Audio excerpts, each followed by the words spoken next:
Welcome to my channel, HFY Story Hub.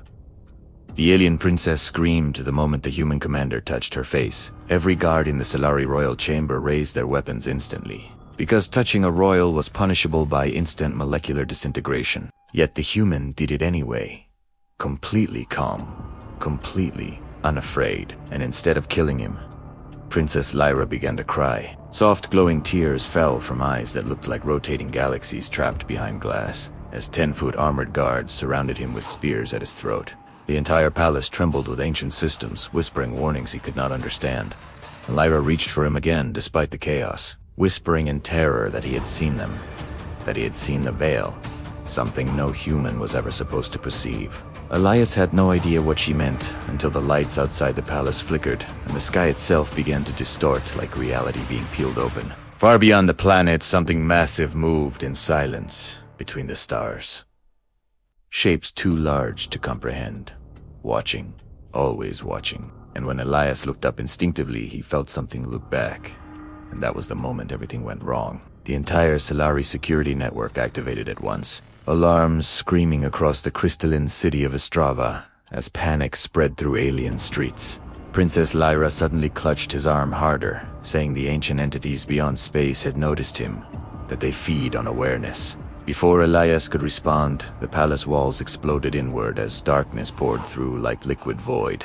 Not soldiers, but impossible geometric horrors formed of shifting shadow and hundreds of blinking eyes, tearing through elite guards. In seconds, the royal chamber became a massacre of light and screaming as a reality, itself bent under the presence of something that should not exist. Lyra dragged Elias behind a collapsing pillar while whispering that humans were never meant to perceive the veil, that even Solari feared it. Elias, bleeding from a brutal impact, stood back up anyway because something deep inside him refused to break. Something in humanity that did not understand surrender. When a creature the size of a building turned toward the princess, Elias picked up a shattered spear and charged. The monster struck him with a force that shattered bone and armor, yet he still rose again, trembling, broken, smiling through blood.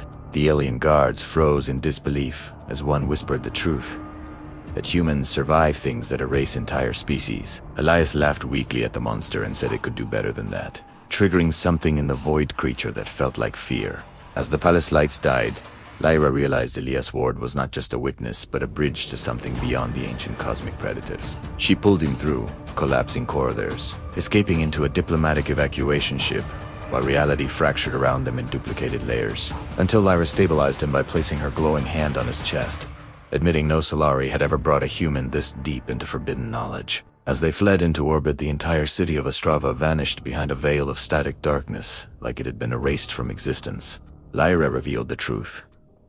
The veil is a cosmic blindness field that hides humanity from ancient entities that consume awareness itself, but Elias had somehow broken through it, and worse. Something else had noticed him noticing, and now they were being hunted. They traveled to a drifting station at the edge of known space, where they found the only other human to survive, a man named Malcolm laughed and called him another idiot who looked too deep, explaining that once you see them, they see you back permanently, marking you like a beacon, a cosmic lighthouse, leading attention into dimensions where hunger never sleeps. Elias felt the weight of it as distortions in reality appeared around the station. Flickers of duplicated space and temporal echoes. Malkan gave him the only option left. Not escape, but control.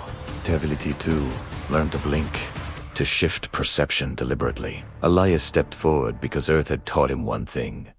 Fear does not stop reality from happening. The chamber opened like a wound in space, revealing infinite layered existence beyond comprehension, timelines folding over each other like burning glass. Elias saw himself across countless versions, some dead, some victorious, until he reached inward and controlled his perception like a weapon. For a single impossible moment, he blinked in and out of cosmic visibility, causing the veil to ripple violently across sectors of space.